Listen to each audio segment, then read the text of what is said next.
What up? This is Gaz545 here, and this is episode 24 of Silly Cyclists. It's certainly been a while, but I'm hoping this episode is a good one.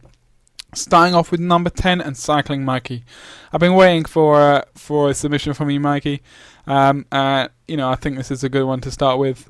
For those of you that don't know Cycling Mikey, haven't looked at his channel, go have a look because he's got a prime example of a silly cyclist as his main video. So guys, please go and check that out. But anyway, his video is a continuation of one I touched on last week, and that's guys not riding with front brakes.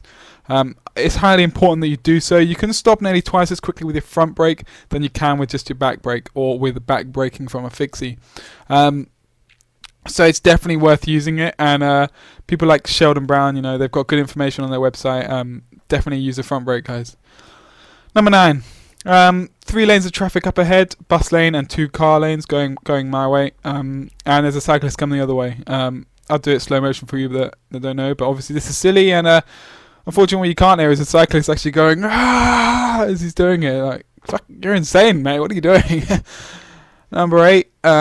Going to touch here on filtering, and I think the next one is as well. But you see how that guy kind of goes up there, squeezing through the gap. I really don't like people doing that. I don't know. I just don't, especially when there's space here.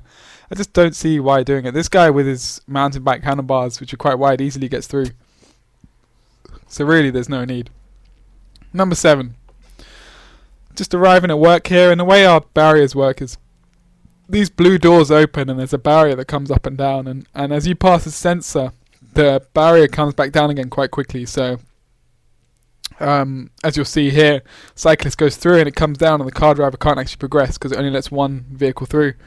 But as a cyclist, you can actually fit around the left hand side of the barrier. There's actually enough space, so in doing this he saved himself a few seconds, but made me and this other guy wait several more as I got out my pass and opened the barrier and waited for that to open again.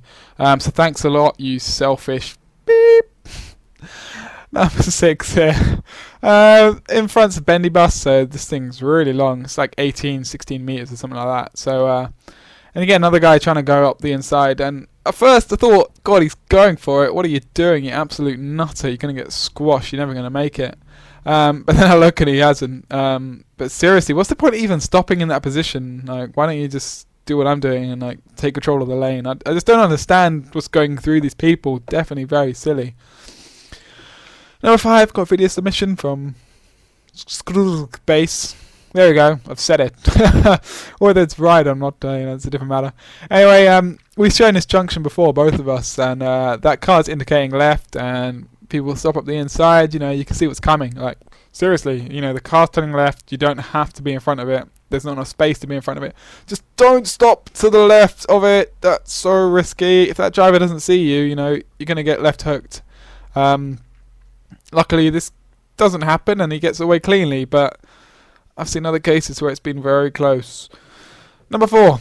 Again, very similar situation. Got a cycle lane here. Filters to the front. Like, just because there's a cycle lane there does not mean you have to use it. Sometimes these facilities are very dangerous, especially when there's a car indicating left at the junction. Like, don't do it. Luckily for this woman, this driver is spot on and saw her coming and actually waited for her. But seriously, we shouldn't have to make car drivers do that. We shouldn't put ourselves in that position.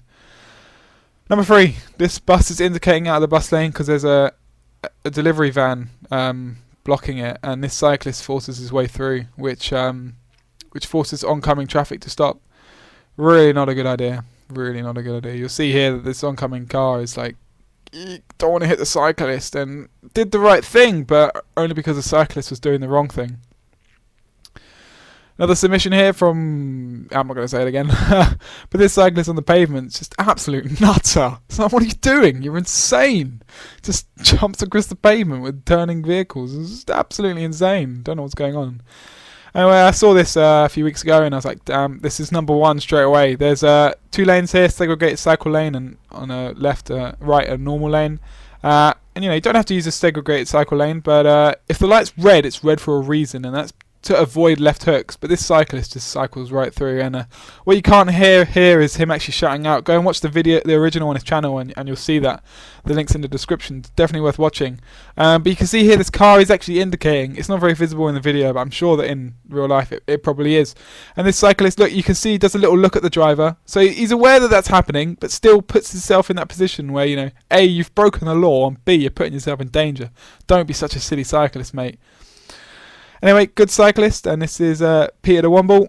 He's another YouTube user, and I don't think he saw this coming, but he's got very clear indications. I saw this several times throughout a couple of weeks when I was cycling behind him, that he indicated very clearly, which, you know, I really appreciate as another road user, and I wish all cyclists did that.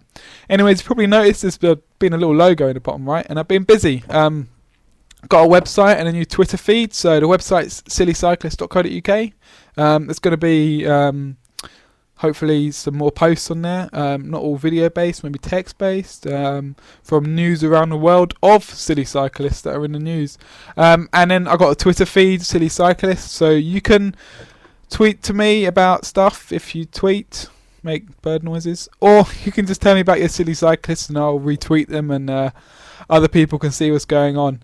Anyway, thank you very much for watching. I hope you enjoyed this episode, and cycle safely, guys and girls.